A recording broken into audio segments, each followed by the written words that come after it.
দুপুরে খাওয়া দাওয়ার পর কিছুটা জঙ্গল ঘুরে হোটেলে যাওয়ার পথেই এখানকার বনদেবীর মন্দিরটা ঘোরাতে নিয়ে এসেছিল। তো ওই যে দূরে দেখা যাচ্ছে ওটা বনদেবীর মন্দির। তবে এখানে উঠতে নামতে খুব সমস্যা হচ্ছিল, কারণ এখন যেহেতু ভাটা পড়ে এসছে, তো অনেকটা ঘাট থেকে দূরে বোটটা দাঁড়িয়েছিল, তো উঠতে নামতে একটু অসুবিধাই হচ্ছিল। তো এই যে ওইদিকে দেখুন আল টাইপের একটা রাস্তা, যেটা হচ্ছে অন্যদিকে গ্রামের দিকে গেছে। আর এই যে এইটা হলো বনদেবীর মন্দিরটা, চারদিকে পুরো জল, মাঝখান দিয়ে এরকম ইট পাতানো মাটির একটা রাস্তা।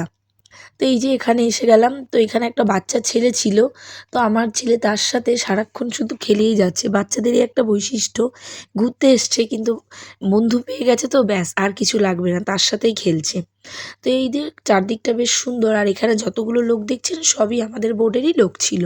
আসলে এখানে উৎসবেই এই যে এখানে যজ্ঞ হয় এই ব্যবস্থাটা, এটাই হলো এখানকার প্রধান একটা পুজো বলতে পারেন। ওইটা ছিল বনদেবীর মূর্তি, আর ছিল বজরংবলী আর ভোলে বাবা।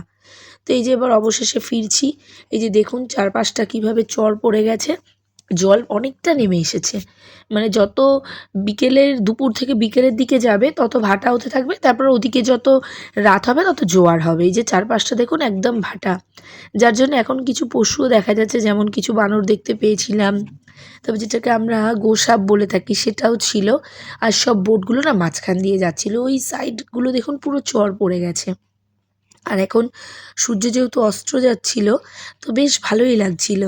হ্যাঁ, কিছু কিছু জায়গায় একটু অন্ধকার অন্ধকার, কিছু কিছু সূর্যের আলো পড়ছে, তো বেশ দেখে বেশ ভালোই লাগছিল। আর ওই যে দূরের জঙ্গলগুলো থেকে কিছু কিছু বললাম অ্যানিমেলস দেখা যাচ্ছিল। হ্যাঁ, তো ওরা বলছিল যখন ভাটা হয় তখন কিছু কিছু দেখা যায়। এই তো এবার আমরা চলে আসলাম আমাদের হোটেলে। তো এগুলো ছিল হোটেলের পাশেই। ওই যে এইগুলো হচ্ছে জোড়ায় জোড়ায় নাম করা সব হোটেল ছিল। তো ঠিক তার সামনেটাই আমাদের হোটেল ছিল এইটা, যেটা 3 তলার হোটেল। আমরা যেহেতু খুব শর্ট টাইমের জন্য বুক করেছিলাম খুব, তো সেই কারণে ওই রুমগুলো ফাঁকা পাইনি।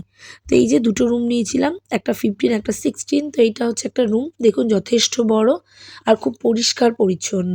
আর এটা হলো আরেকটা রুম, বাথরুমও যেরকম পরিষ্কার, ঘরগুলোও খুব সুন্দর পরিষ্কার পরিচ্ছন্ন।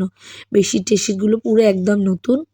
তো বেশ ভালোই, সেদিক থেকে খুবই ভালো লেগেছে, এবং ওদের সব কিছু পরিকল্পনাও ভালো ছিল। তো এই যে যাওয়ার পরে ড্রেস ট্রেস চেঞ্জ করলাম, ওরা চা পকোড়া খেতে দিয়েছিল, সেগুলো খেলাম, খেয়ে রেস্ট নিচ্ছিলাম। ভাবছিলাম এখান থেকেই সামনের না মাঠটা দেখা যাচ্ছিল, তো আর নিচে নামবো না ঝুমুর গানের জন্যে, কিন্তু বাচ্চারা এত বায়না করলো যে না আমাকেও যেতে হবে। তো গেলাম। এই যে এখানে কত সুন্দর নাচ হচ্ছে দেখুন।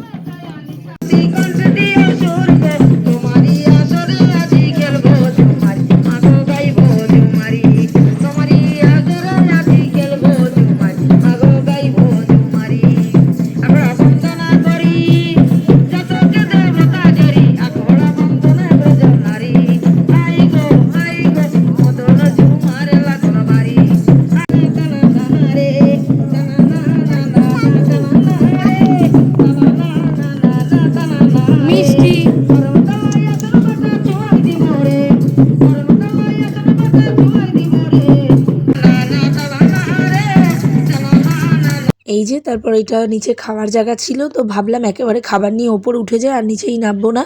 তো রাতের বেলা খাবারে ছিল ফ্রাইড রাইস, চিলি চিকেন, পনির, রুটি আর তরকা। তো এই তো খেয়ে আজকের দিনটা কমপ্লিট হলো, বাকি কথা আবার কালকে হবে।